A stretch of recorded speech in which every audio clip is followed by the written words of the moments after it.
मनोहर हिंदी कहानियां पर आप सभी का हार्दिक स्वागत है। आज की कहानी। मैं बहुत परेशान हूँ कोई मुझसे प्यार नहीं करता। मैं कभी किसी का बुरा नहीं करती, फिर भी मेरे साथ सदा बुरा ही होता है। मैं किसी का कभी अनिष्ट नहीं चाहती, सदा अपने काम से काम रखती हूँ, फिर भी समय आने पर कोई मेरा साथ नहीं देता। कोई मुझसे यह नहीं पूछता कि मुझे क्या चाहिए, मुझे कोई तकलीफ तो नहीं। मैं पूरा दिन उदास रहूं, तब चुप रहूं, तब भी मुझसे कोई नहीं पूछता कि मैं चुप क्यों हूँ। आज रज्जी अपनी हालत पर रो रही है, तो जरा सा अच्छा भी लग रहा है मुझे। कुछ महसूस होगा, तभी तो बदल पाएगी स्वयं को। अपने पाँव में कांटा चुभेगा, तभी तो किसी दूसरे का दर्द समझ में आएगा।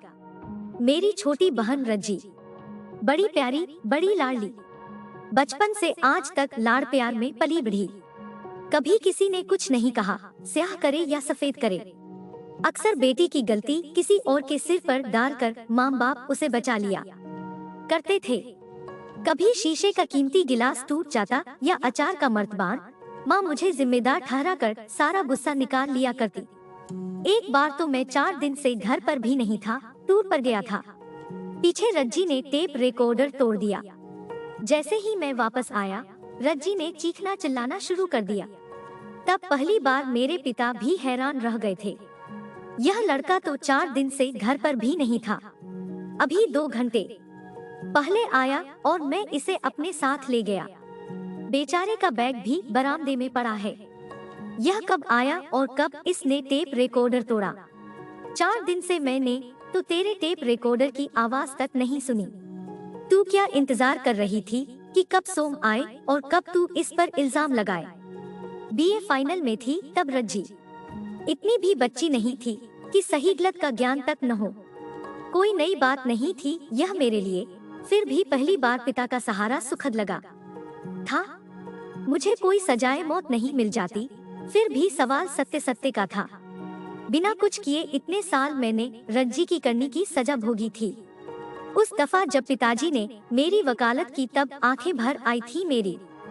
हैरान परेशान रह गए थे पिताजी। यह बेटी को कैसे पाल रही हो कृष्णा? कल क्या होगा इसका जब यह पराए घर जाएगी? स्तब्ध रह गया था मैं। अक्सर माँ को बेटा अधिक प्रिय होता है, लेकिन मेरी माँ ने हाथ ही झाड़ दिए थे। चले ही तो जाना है इसे पराए घर, क्यों कोस रहे हो? सवाल कोसने का नहीं है, सवाल इस बात का है कि जरा सी बात का दोष किसी दूसरे पर डाल देना कहाँ तक उचित है। अगर कुछ टूट फूट गया भी है तो उसकी जिम्मेदारी लेने में कैसा डर? यहाँ क्या फांसी का फंदा लटका है जिसमें रज्जी को कोई लटका डालेगा? कोई गलती हो जाए तो उसे मानने की आदत होनी चाहिए इंसान में। किसी और में भी आक्रोश पनपता है जब उसे बिना बात अपमान सहना पड़ता है। कोई बात नहीं, भाई है सोम रज्जी का, गाली सुनकर कमजोर नहीं हो जाएगा। खबरदार, आइंदा ऐसा नहीं होगा। मेरा बच्चा तुम्हारी बेटी की वजह से बेइज्जती नहीं कराएगा। पुरानी बात है यह, तब इसी बात पर हमारा परिवार बंट सा गया था। तेरी बच्ची मेरा बच्चा। पिताजी देर तक आहत रहे थे, नाराज रहे थे माँ पर, क्योंकि माँ का लाड़ प्यार रज्जी को पहले दर्जे की स्वार्थी और ढीठ बना रहा था। समझ में नहीं आता सुकेश भी क्यों मेरी जरा सी बात पर तुनके से रहते हैं। रज्जी अपने पति की बेरुखी का गिला मुझसे कर रही है, वह इंसान जो बेहद ईमानदार और सच्चा है। मैं अक्सर माँ से कहता भी रहता हूँ, रज्जी को 24 कैरेट सोना मिला है, शुद्ध पासा सोना। और यह भी सच है कि मेरी बहन उस इंसान के लायक ही नहीं है जो निरंतर उस पासे सोने में खोट मिलाने का असफल प्रयास करती रहती है। लगता है उस इंसान की हिम्मत अब जवाब दे गई होगी जो उसने रज्जी को वापस हमारे घर भेज दिया है। इतना झूठ और इतनी दोगली बातें मेरी समझ से भी परे हैं। हैरान हूँ मैं कि यह लड़की इतना झूठ बोल कैसे लेती है। दम नहीं घुटता इसका। शर्म आ रही थी मुझे। कैसे उस सज्जन पुरुष से यह कहूँ कि मुझसे क्या आशा करते हो? मैं तो खुद अपनी माँ और बहन की दोगली नीतियों का भुक्तभोगी हूँ। आपने इसे कैसे पाला है? क्या जरा भी ईमानदारी नहीं रोपी इसने। लगभग रोने जैसी हालत थी सुकेश की उस पल। मैं उसे समझा बुझाकर घर से बाहर ले गया था। उसका मन पढ़ना चाहता था। विचित्र मनोस्थिति हो गई थी। मैं तो डिप्रेशन का शिकार होता जा रहा हूँ। मैं समझ नहीं पा रहा हूँ इस लड़की को। हंसता खेलता हमारा परिवार इसके आने से छिन्न भिन्न हो गया है। कैसी बातें सिखाई हैं आपने इसे। आप इसे समझा बुझाकर जरा सी तो इंसानियत सिखाइए। आप इसे सुधारने की कोशिश कीजिए, वरना ऐसा न हो कि एक दिन मैं इसकी जान ले लूं या अपनी।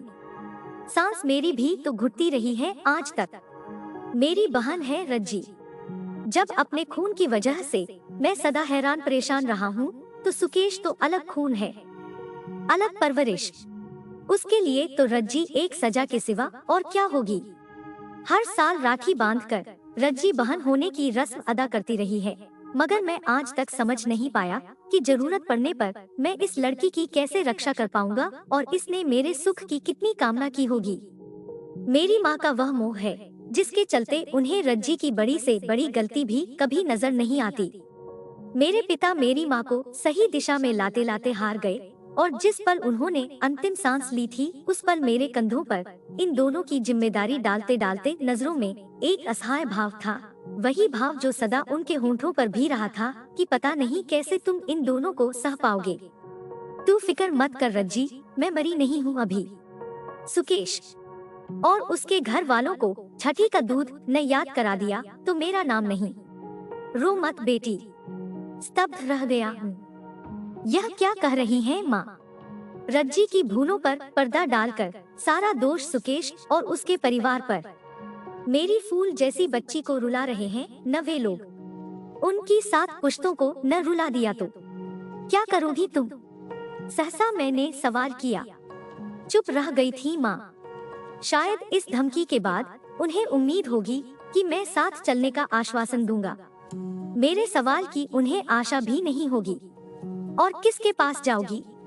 क्या पुलिस में जाकर रिपोर्ट करोगी। क्या इल्जाम लगाओगी सुकेश पर।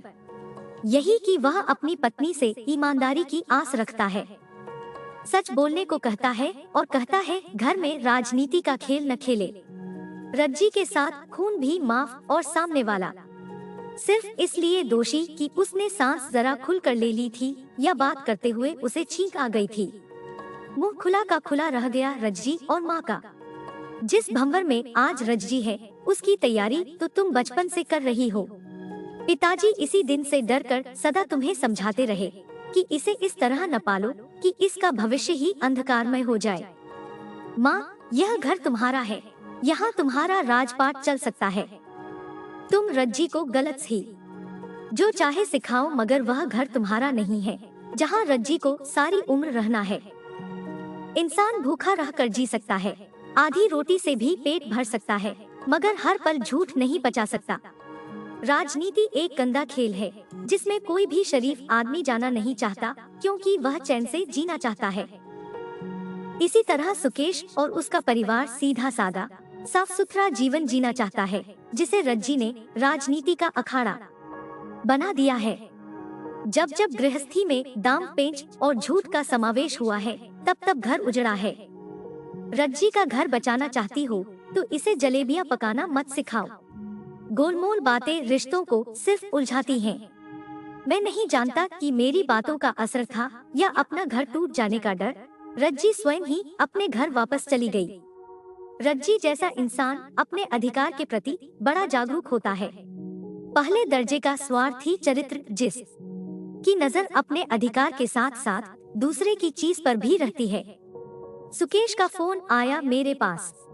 पता चला रज्जी ने सबसे माफी मांग ली है और भविष्य में कभी झूठ बोलकर घर में अशांति नहीं फैलाएगी, ऐसा वादा भी किया है। पता नहीं क्यों मुझे विश्वास नहीं हो रहा रज्जी पर। मेरी चाहत तो यही है कि मेरी बहन सदा सुखी रहे, लेकिन भरोसा रत्ती भर भी नहीं है उस पर। कुछ दिन आराम से बीत गए। सब शांत था, सब सुखी थे। लेकिन दबी आग एक दिन विकराल रूप में सामने चली आएगी, यह किसी ने नहीं सोचा होगा, परंतु मुझे कुछ कुछ अंदेशा अवश्य हो रहा था। पता चला सुकेश ने डिप्रेशन में कुछ खा लिया है। पति पत्नी में फिर से कोई तनाव था। जब तक हम अस्पताल पहुंचते बहुत देर हो चुकी थी। सुकेश बेजान कफन में लिपटा सामने था। आत्महत्या का केस था, जिस वजह से पोस्टमार्टम जरूरी था। रज्जी ने विलाप करते हुए जो कहानी सबको सुनाई, उससे तो सुकेश के माता पिता और ननद हक्के बक्के रह गए। रज्जी ने बताया कि उसकी ननद चरित्रहीन है, जिसकी शर्म में उसका पति जहर खाकर मर गया। बेटा तो गया ही गया, बच्ची का मान सम्मान भी रज्जी ने धूल में मिला दिया। जीते जी मर गया वह परिवार। मेरी माँ ने भी दिल खोलकर रज्जी की ननद को कोसा। शोक के साथ साथ बदहवास था सुकेश का परिवार। सत्य क्या होगा मैं समझ सकता हूँ। बुरा हो मेरी माँ का, मेरी बहन का, जिन्हें झूठ बोलने से जरा भी डर नहीं लगता। मरने वाले की मिट्टी का इससे बड़ा अपमान, इससे बड़ा मजाक क्या होगा, जिसकी आत्महत्या का रंग उसकी निर्दोष बहन के चेहरे पर कालिक बनकर पुत गया। ऐसा क्या किया सुकेश ने? आत्महत्या क्यों की? मारना ही था तो रज्जी को मार डालता। सुकेश का दाह संस्कार हुआ और उसी चिता में मेरा, मेरी माँ और बहन के साथ जन्मजात रिश्ता भी जलकर राख हो गया। अच्छा नहीं किया रज्जी ने, अपना घर तो जलाया, अपनी ननद का भविष्य भी पाताल में धकेल दिया। श्मशान भूमि में खड़ा मैं समझ नहीं पा रहा हूँ कि कहाँ जाऊँ। मेरा घर कहाँ है? क्या वह मेरा घर है जहाँ मेरी विधवा माँ, विधवा बहन रहती है, जिनके साथ हर किसी की सहानुभूति है, या कहीं और जहाँ मैं अकेला रहकर चैन से जीना चाहता हूँ? सच्चा भय था मेरे पिता की आंख में जब उनकी मृत्यु हुई थी। सच है, मैं इन दोनों के साथ नहीं जी सकता, नहीं रह पाऊंगा अब मैं इन दोनों के साथ। किसी के हंसते खेलते परिवार से उनका जवान बेटा छीनकर उसके परिवार का तमाशा बना दिया। कौन सजा देगा इन दोनों को? किसी भी परिवार के अंदर की कहानी भला कानून कैसे जान सकता है जो इन्हें कोई सजा मिले?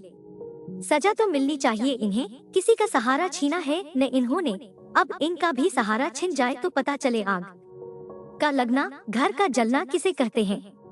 सुकेश की पीड़ा मेरी पीड़ा बनकर मेरा भीतर बाहर सब जला रही है। मैं उससे आंखें कैसे मिलाऊं? क्या होगा उसकी बहन का, क्या होगा उसके माँ बाप का?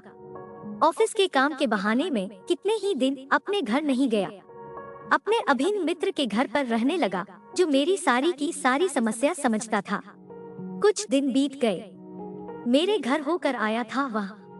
सुकेश के माता पिता का गुजारा तो उनकी पेंशन से हो जाएगा, लेकिन तुम्हारी माँ का क्या होगा? अब तो रज्जी भी वापस आ गई है। सुकेश के घर वालों ने उसे वापस नहीं लिया। शहर भर में उनकी बेटी की बदनामी हो रही है और तुम सच्चाई से मुंह छिपाए मेरे घर पर रह रहे हो। सच्चाई क्या है यह सारा शहर जानता है। सच्चाई तो वही है जो रज्जी ने सबको दिखाई है। मेरी माँ जो कह रही है, दुनिया तो उसी को सच कह रही है। मैं किस सच्चाई से मुंह छिपाए बैठा हूँ, क्या तुम नहीं जानते हो? सुकेश की बहन बदनाम हो गई मेरे परिवार की वजह से। मैं तो इस सच्चाई से नजरें नहीं मिला रहा। वह सीधी सादी सी मासूम लड़की सिर्फ इस दोष की सजा भोग रही है कि रज्जी उसकी भाभी है। क्या कसूर है उसका? सिर्फ यही कि वह सुकेश की बहन है। एक बार दोनों परिवारों से मिलो तो दोनों की सुनो तो सही। अपने परिवार की तो कब से सुन रहा हूँ।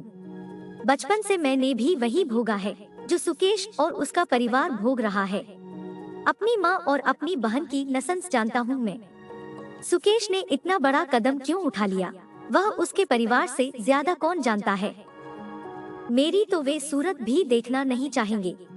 तुम सुकेश के मित्र बनकर वहाँ जाओ, पता तो चले क्या हुआ। मेरा एक और काम कर दो मेरे भाई। मान गया वह। ऑफिस के बाद वह सुकेश के घर से होता आया। मेरी तरह वह भी बेहद बेचैन था। बोला, रज्जी को तो राजनीति में होना चाहिए था, कहा आप लोगों ने उसकी शादी कर दी। सांस रोककर मैंने उसकी बात सुनी। वह आगे बोला, कुछ दिन से सब ठीक चल रहा था। बड़े प्यार से रज्जी ने सबके मन में जगह बना ली थी। सीधा सादा परिवार उस की सारी आदतें भुलाकर उस पर पूर्ण विश्वास करने लगा था। सुकेश की बहन का सारा गहना उसने अपने लॉकर में रखवा लिया था। सुकेश की माँ ने भी अपनी सारी जमा पूंजी बहू को यानी रज्जी को दे दी ताकि वह ठीक से संभाल सके। कुछ दिन पहले उन्हें किसी शादी में जाना था। ननद भाभी लॉकर से गहने निकालने गई। वापसी पर ननद किसी काम से अपने कॉलेज चली गई। कुछ विद्यार्थी एक्स्ट्रा क्लास के लिए आने वाले थे। लगभग 3 घंटे बाद जब वह घर आई तो हैरान रह गई, क्योंकि रज्जी ने घर वालों को बताया कि गहने उसके पास हैं ही नहीं। घर में बवाल उठा। सारा का सारा इल्जाम उसकी ननद पर कि वही सारे के सारे गहने समेटकर किसी के साथ भाग जाने वाली है। तनाव इतना बढ़ गया कि सुकेश ने कुछ खा लिया। कॉलेज में प्राध्यापिका है वह, पढ़ी लिखी सुलझी हुई लड़की। उसे भला भागने की क्या जरूरत थी? भागना तो रज्जी को था सब समेटकर। कुछ ऐसा होगा इसका अंदेशा था मुझे, लेकिन सुकेश आत्महत्या कर लेगा यह नहीं सोचा था। सुकेश रज्जी की वजह से डिप्रेशन में रहने लगा था कुछ समय से। सच पूछो तो इंसान डिप्रेशन में जाता ही तब है जब उसके अपने उसके साथ धोखा करते हैं या उसे समझने की कोशिश नहीं करते। बाहर वालों की गालियां भी खाकर इंसान इतना विचलित नहीं होता जितना अपनों की बोलियां उसे परेशान करती हैं। परिवार में एक स्वस्थ माहौल की जगह लागलपेट और हेरा फेरी चले तो इंसान डिप्रेशन में ही तो जाएगा। ऐसा इंसान आखिर करेगा भी तो क्या? अब क्या करेगा तू सोम? समझ नहीं पा रहा हूँ क्या करूँ, पर इतना सच है कि मैं रज्जी और माँ के साथ नहीं रह पाऊंगा। मेरा जीवन एक दोराहे पर आकर रुक गया है। दोराहा भी नहीं कह सकता, एक चौराहा समझो। माँ और रज्जी के साथ रहना भी नहीं चाहता। सुकेश का परिवार मेरी सूरत से भी नफरत करेगा। आत्महत्या को कायरता समझता हूँ। और चौथा रास्ता है घर से दूर का तबादला लेकर इन दोनों को ही पीठ दिखा दूं। क्या करूं? पीठ ही दिखाना ठीक रहेगा, लड़ नहीं सकता। कुछ रिश्ते इस तरह के होते हैं जिनसे लड़ा नहीं जा सकता, जिनसे न हारा जाता है, नहीं जीतने में खुशी या संताप होता है। इनसे दूर चला जाऊं तो क्या पता इन्हें सुकेश के माँ बाप की पीड़ा का जरा सा एहसास हो। क्या करूं मैं समझ नहीं पा रहा, कोई भी रास्ता साफ साफ नजर नहीं आता। क्या आप बताएंगे मुझे कोई उचित रास्ता? अगर आपको यह वीडियो पसंद आया तो इसे लाइक कीजिए और शेयर कीजिए।